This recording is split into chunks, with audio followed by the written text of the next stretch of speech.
Good morning students. इस video के माध्यम से हम लोग स्टोरी राइटिंग के विषय में अध्ययन करें। स्टोरी राइटिंग भी राइटिंग स्किल्स के अंतर्गत ही आता है। स्टोरी राइटिंग के प्रश्न को कैसे हल करते हैं, क्या क्या उसकी विशेषताएं होती हैं, उसके विषय में जानकारी प्राप्त करेंगे। कोई भी राइटिंग स्किल्स के अंतर्गत जो भी प्रश्न होते हैं, चाहे वह एप्लीकेशन और लेटर हो, डिस्क्रिप्टिव पैराग्राफ हो, आर्टिकल लिखना हो, रिपोर्ट लिखना हो या स्टोरी राइटिंग, ये तभी हम सफल होते हैं जब उसकी प्रैक्टिस अधिक से अधिक कर रहे हैं। जितना अधिक हम अभ्यास करेंगे उतना ही उस क्षेत्र के अंतर्गत हम कुशल होते चले जाएंगे। स्टोरी राइटिंग में क्या क्या सावधानियां बरतनी चाहिए, कैसे हम उस कहानी को पूरा कर सकते हैं, उसके विषय में यहां जानकारी देते हुए स्टोरी राइटिंग का एक एक्सरसाइज भी दिया हुआ। उसमें सावधानियां लिखा हुआ, किसी कहानी की रूपरेखा यानी आउटलाइन जो दिया होता है देकर कहानी को पूर्ण करने के लिए प्रश्न पूछा जाता है। यानी कोई कहानी की आउटलाइन रूपरेखा कुछ संकेत दे दिए जाते हैं और उसके आधार पर आपको अपने भाषा का प्रयोग करते हुए अपने शब्दों में उस कहानी को कंप्लीट करना होता है। कहानी की पूर्ति के लिए निम्नलिखित बातों का ध्यान रखना चाहिए। यानी कहानी जब आप पूरा करने जा रहे हैं आउटलाइन के आधार पर, तो आप निम्नलिखित बातों का ध्यान रखिए। कहानी की रूपरेखा को बार बार पढ़कर उसको समझने का प्रयास करना चाहिए। यानी कहानी जो दी गई है उसकी आउटलाइन में जो संकेत दिए गए हैं, रूपरेखा जैसे यहां यह दिया हुआ है, रूपरेखा दिया हुआ है, तो कह रहा है ये जो दिए गए शब्द हैं उनको बार बार पढ़िए और उसका समझिए कि इस आधार पर कौन सी कहानी बन सकती है। कहानियां अधिकांश तो जो दी जाती हैं वो प्रचलित कहानियां ही दी जाती हैं जिसके विषय में बच्चे जानते भी हैं। तो कह रहा रूपरेखा के आधार पर, यानी जो ये आउटलाइन दिया गया है, कह रहा इसको बार बार आप पढ़िए और उस कहानी को समझने का प्रयास कीजिए। दूसरा है, घटनाओं के क्रम में कोई परिवर्तन मत कीजिए। यानी जैसे जैसे घटनाओं का क्रम है, पहले नंबर, दूसरे नंबर, तीसरे नंबर, उसमें बगैर परिवर्तन किए कहानी को अपनी भाषा में लिखें। यानी जिस क्रम में कहानी दी गई है उसी क्रम में उस कहानी का वर्णन करते हुए अपनी भाषा में उसे लिखिए। तीसरे नंबर में कहानी के भूतकाल में लिखना चाहिए। यानी कहानी को आप पूरा कीजिए, पास्ट टेंस में लिखिए।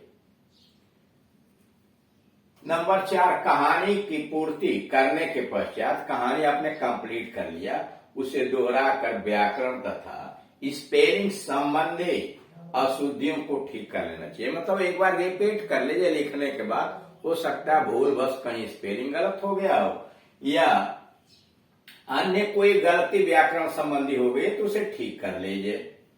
अभ्यास के द्वारा कहानी की पूर्ति करने की दक्षता प्राप्त की जाती है। यानी जितना अधिक आप अभ्यास करोगे उतना ही अधिक आप इसमें कुशल होंगे। परीक्षा में यह प्रश्न निम्नलिखित 3 रूपों में पूछा जा सकता है। यानी परीक्षा के अंतर्गत कहानी पूरा करने के लिए अगर दिया जाता है तो निम्नलिखित 3 रूपों में दिया जाता है। पहला, दी गई रूपरेखा आउटलाइन को पढ़ने योग्य कहानी के रूप में विकसित करना।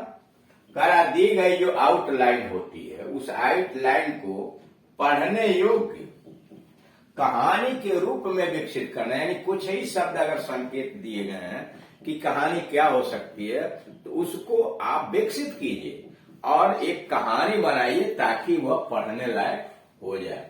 और दूसरा होता है दी हुई अधूरी कहानी को पूरा करना। यानी कुछ कहानी ऊपर लिख दी जाएगी आधी अधूरी, और कहानी को, बाकी कहानी आपको बनाना होगा, पूरा करना होगा। यानी आधी कहानियां लिख देंगी, आधा आप पूरा करेंगे। तीसरा होता है रिक्त स्थानों की पूर्ति करके कहानी पूरा करना।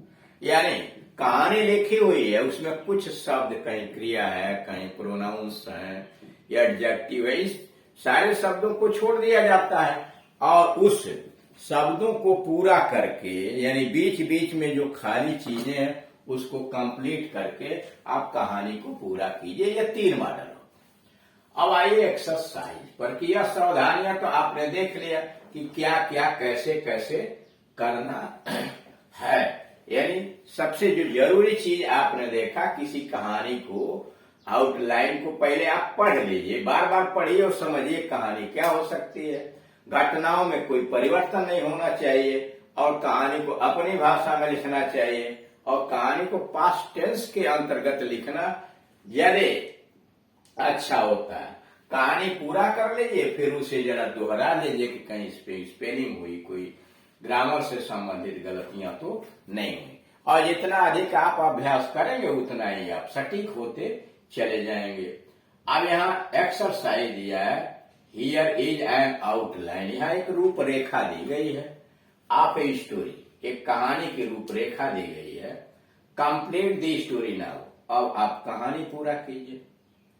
एन ओल्ड मैन 4 सन्स, लेकिन एक बूढ़ा आदमी, उसको निचोड़ निकाल लेते हैं। एक बूढ़ा आदमी 4 सन्स, 4 पुत्र।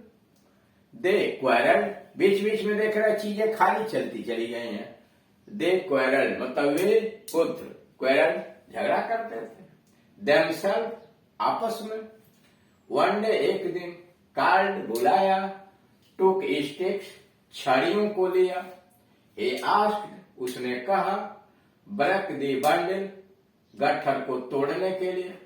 ईच वन प्रत्येक, ट्राइड कोशिश किया, टू ब्रेक प्रत्येक ने तोड़ने की कोशिश की, बट नन ब्रेक इट लेकिन कोई इसे तोड़ नहीं पाया। नन ब्रेक इट कोई तोड़ नहीं पाया। देन द फादर तब पिताजी ने break bundle one by one, और तब पिता ने तोड़ने के लिए गट्ठर को बारी बारी से। Everyone able to do so, हर व्यक्ति ऐसा करने में सफल हो गया।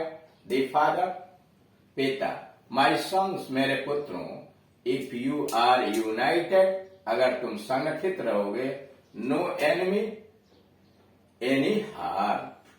तो देख रहे हैं बीच बीच में शब्द खाली कर दिए गए, कहीं पूरा सेंटेंस भी छोटा खाली हो सकता है। अब इस कहानी के रूपरेखा के आधार पर आप कहानी को पूरा करेंगे। कहानी आप समझ ही गए होंगे कि एक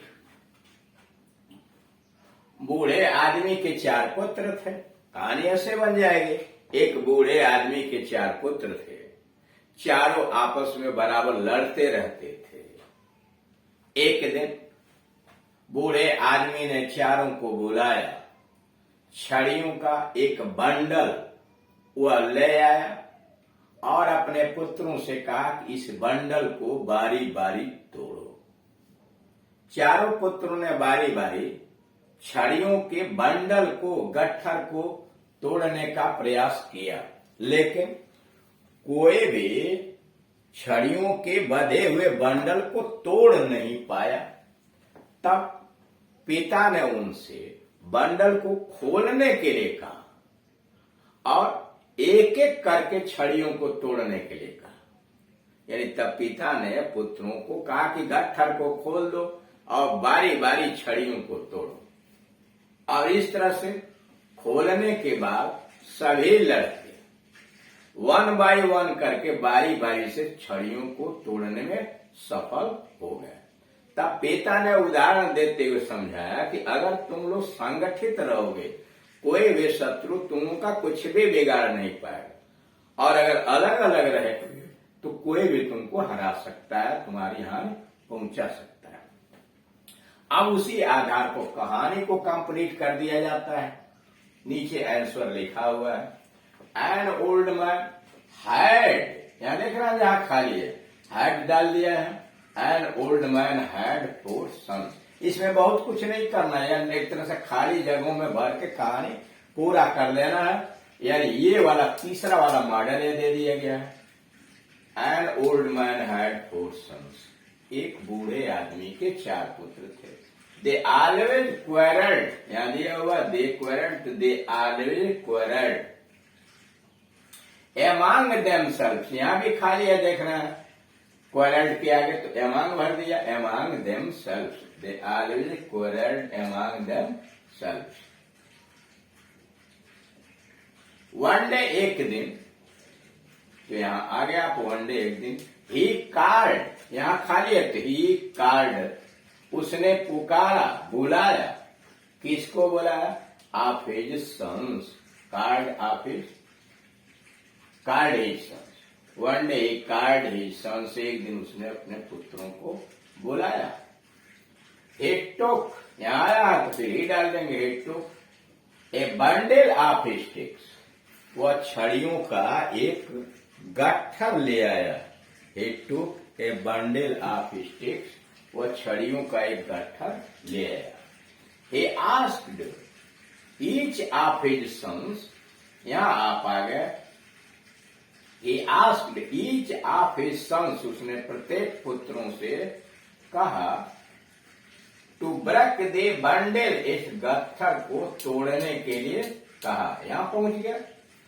ईच वन, यहां each one of the four sons, each one of the four sons tried, कोशिश किया, टू ब्रेक द बंडल, उसमें से प्रत्येक पुत्र, each one of the four sons tried to break the bundle, but no one break it, but none of them could break it, but none of them, उनमें से कोई भी नहीं, could break it, इसे तोड़ पाया। उसके बाद है then the father break, then the father asked his son, तब पिता ने पुत्रों से कहा, then the father asked his son to untie the bundle, bundle को खोल देने के लिए। Then the father asked his son to untie the bundle and break the sticks one by one, and break the sticks one by one. Everyone was able, हर आदमी सक्षम हो गया। एवरीवन वाज एबल, क्या? टू डू सो, अब ऐसा करने पर हर आदमी सफल हो गया, यानी छड़ियों को तोड़ने में सफल हो गया। Everyone was able to do so. Then, तब, the father said to his sons, यहां आ गया, then the father said to his sons, तब पिता ने पुत्रों से कहा, if you are united my sons, if you are united my sons के बाद विस्मय बोधक चिन्ह लगा दिया। इफ यू आर यूनाइटेड, अगर तुम लोग संगठित रहोगे, नो एनिमी, कोई भी शत्रु, can do any harm, can do you any harm, तो कोई शत्रु तुम्हें हानि नहीं पहुंचा पाएगा। तो इस तरह से आंसर को कंप्लीट करते हैं, और कहानी की रचना तभी आसानी से आप कर पाएंगे जब अधिक से अधिक दिए गए एक्सरसाइज को आप अभ्यास करें। इसमें कोशिश की जाएगी कि अधिक से अधिक एक्सरसाइज आपके सामने हल कर दिया जाए, उसकी सहायता से आप निपुणता प्राप्त करें। Thank you.